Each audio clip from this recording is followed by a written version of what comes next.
Yes. Okay, because I am challenged gravity-wise. Follow-on question. If I can fall, I will. Are you going to be teaching us how to save the Earth by falling out of trees? No. Thank goodness. I'm so excited. Are you going to teach us how to save the Earth by not falling out of trees? Yes. Oh, good. That's important. Where'd you get your hat? In fact, Ruddy brought them. A bunch of them. And other folks have them. Oh, nice. Yeah. The Earth First Climbers Guild formed several years ago in order to get people to create a culture of safety in tree sitting, because there were a couple accidents over a decade ago where people were say tree climbing without a harness and fell or seriously injured or died. So today, there are very rigorous safety standards, like the same standards that arborists use to work in trees every day and safely. And also the way, loggers do it, because of course, logging is a very dangerous business where there have been a lot of deaths historically until they've improved safety standards. Well, anyway, let me show you this forest. Yes, so Is all this grass I don't know. I think this is where they dump the grass from all the cutting over there. But yeah, There's so many trees. maybe. So the grass is composting. It's turning this lovely second growth forest we've got here. Some, a bunch of Douglas firs, mature, large, lovely trees. A bunch of wildlife. You may notice the mosquitoes. Oh, hell. Oh, wow. Yeah. Did I mention I'm afraid of heights? There's people hiding on us up in the trees. Tree hugging, dirt eating hippies. Not this forest. You better not cross that line. I'm gonna cut this forest down. Oh no. After I cut this forest down, I'm gonna mine this clear cut. And after I mine this clear cut, I'm gonna put a pipeline right through it. I don't have anything to say about it! Get out of here, you lugger! Go!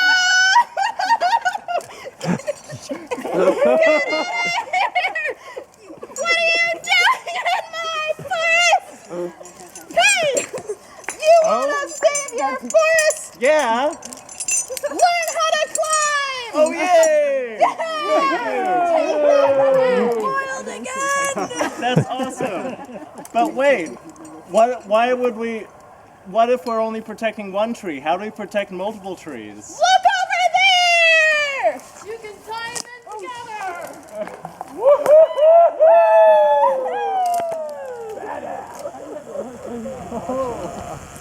Yeah!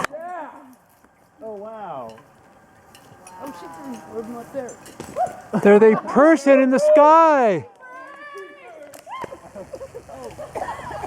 Woohoo! And don't forget your helmets. And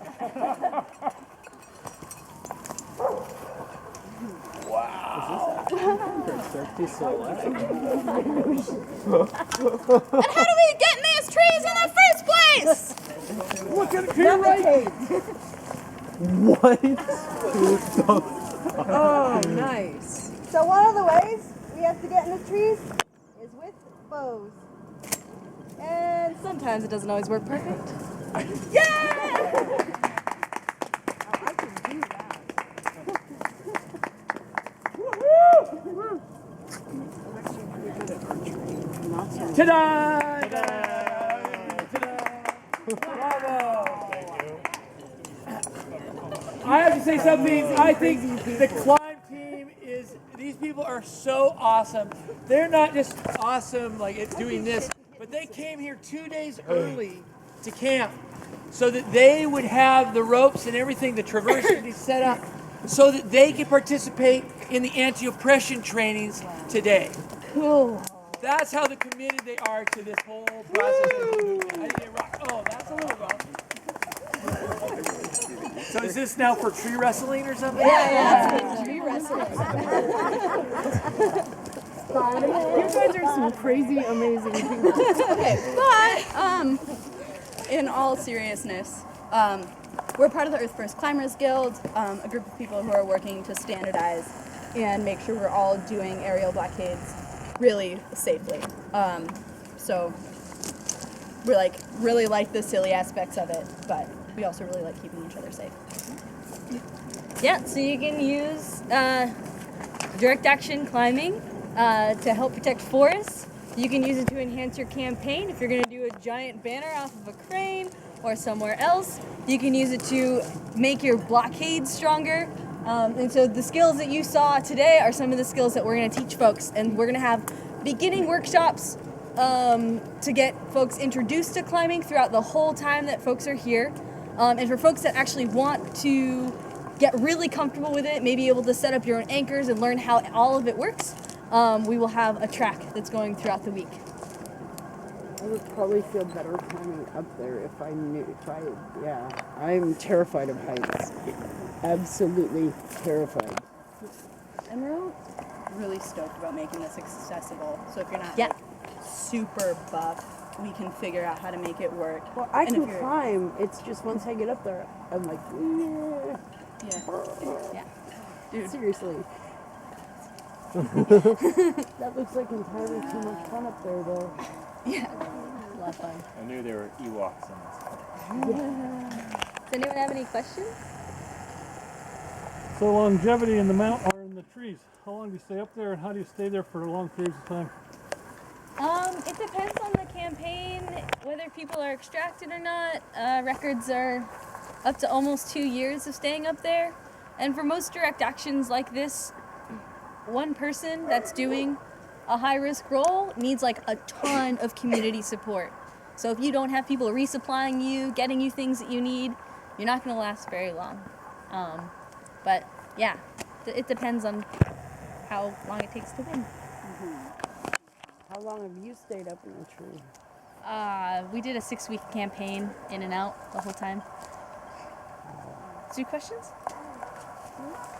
Yeah, for like people that stayed for like 2 years, did they build like a treehouse or something, or they were just hanging? Definitely a treehouse. Yeah, people have put a variety of things in trees, from like full-on houses, which are in the Humbach Forest in Germany right now, to boats, like whatever you can get up there and you have the time for. People have suspended in trees.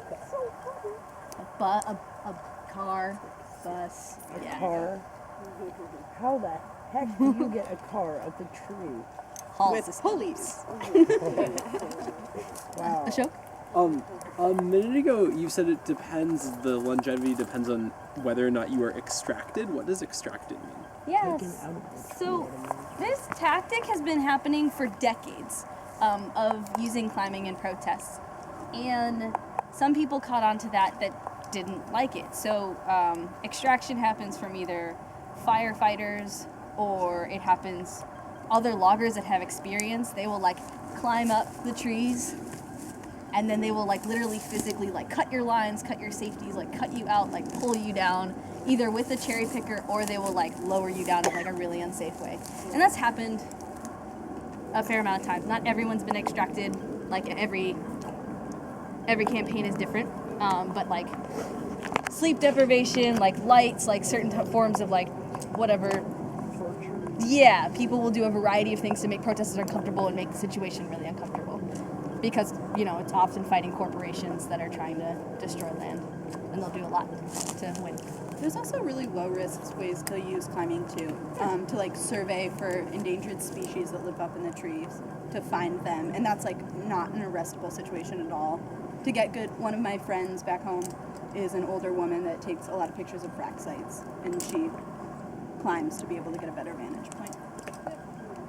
This particular style of climbing is also used for canopy research by scientists. What is that? Just going up into the tops and like understanding the ecosystems, because canopies sometimes have their own ecosystems, and also for recreation. Also for recreation. S&G, basically? Needles. Yeah, it's for fun. I don't know about that. I can't imagine doing that for fun. Any other questions? Anyone want to add anything, climbers? It's really fun. How fun is it? Scale of 1 to 10. 2. No, I'm kidding. It's really fun. It's like an Can you tell us again, what is this, this when he goes between the trees? So this is a traverse. This is a way if we have a, like say we have a tree sit going on or something, and we want to be able to save more than just one tree, so we want to tie the trees in together. We generally will put up a platform in multiple different trees, and then we want to be able to, you know, go see your friends, so you're not completely isolated. So we set up these traverses so that you can get across to other trees and also tie them in together. Yeah. One other thing I've added is, so people have used traverses to tie one platform into as many as I think like 16 trees in one sail. So instead of having like a tree sit in one tree, they have like this whole large area would be held by one person. Could you explain a little bit more about how is that blockade working there? So how that would work is that if they cut all the lines would be support lines that hold the platform up, and the platform would be suspended off one of these traverses or adjacent to a tree. So if they cut any of them, that would be the rope that in the system that holds your platform up, so that would fall. So the idea is that if they cut any of the trees that fell inside your line, that would break your ropes, they would be risking your life.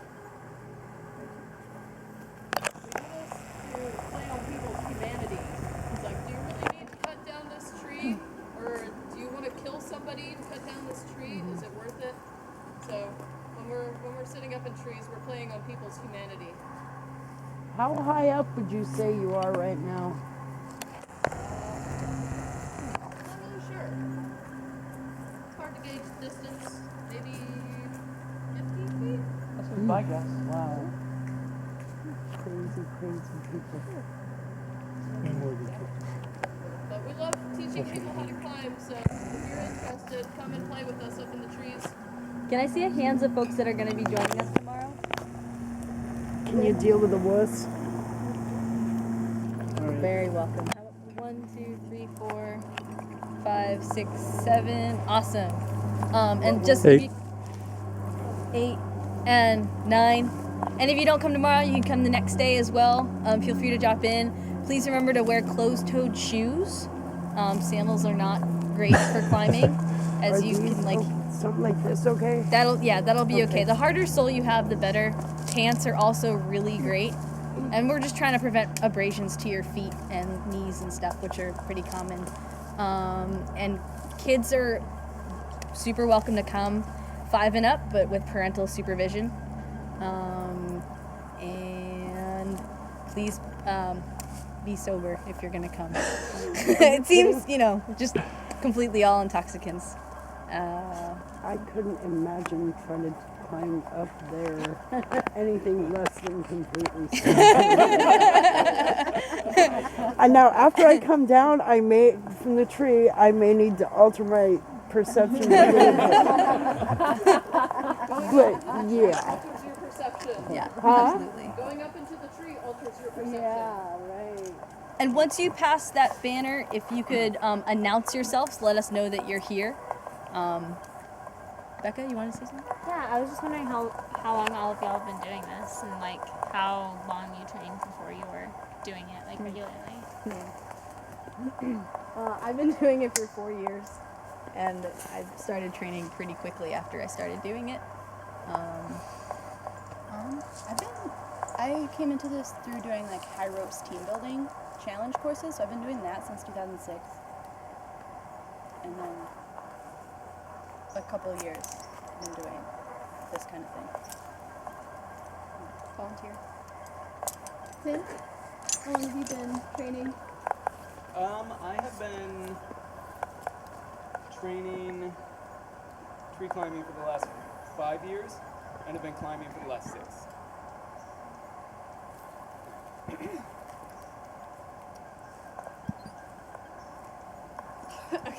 Danielle. I've been training for about two years and climbing for 4-ish. I've been climbing for 9 years, and I've basically been training people pretty much that whole time. So when you got a logger or you got some company coming to you and they're swearing at you and calling you all kinds of names, how do you respond? Luckily, I have not had to deal with that very much yet, but I feel like silence for me is better because I tend to get a little hot-headed.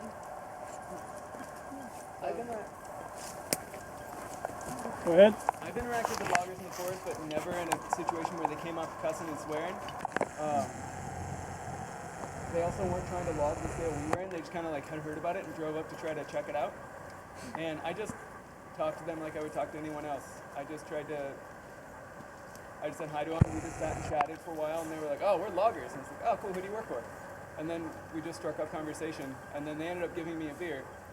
I showed them which road to go up to check out the tree sit. They went up and saw it, and they came back and were like, "We didn't know you could climb trees without limbing them first." And they hung out and actually got to know people, started hanging out a little bit. They came back like several times and hung out with us. So I think With a bouquet of flowers. yeah. Oh. There was a Romeo and Juliet thing. Aww. The bouquet of flowers with flagging. Really cute. That had the coordinates of where the seal was, where they got the flagging. had the And coordinates of tomorrow we'll be doing a nonviolent direct action training. Yeah. And we'll go over different strategies of de-escalation techniques, what you can do in different situations like that. We'll have some role plays where you actually interact, where somebody pretends to be a logger and somebody pretends to de-escalate that. And so, yeah, you should come to the training tomorrow for anybody who's never been before, and then we'll get more in depth about different strategies and techniques you can use for de-escalation, as well as action planning and the like.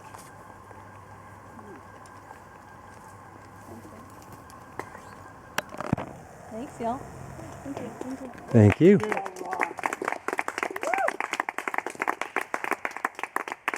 One last question. From the legal perspective, when they finally extract you, what do they typically do with you? Put you in jail? Hey, they put you in jail.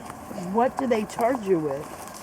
You know, Usually misdemeanor trespasses, something like that. trespassing. Yeah. It's been getting weirder. Like, with all activist charges have been escalating, so aerial blockade charges have been escalating too. Is that what they consider this would be an aerial blockade? Yeah. I was gonna throw out the tactics been used for like any number of things, like preventing logging, preventing mining, preventing airport construction, preventing pipeline construction. And you're not dealing with spiking? Nope. That's a different tactic.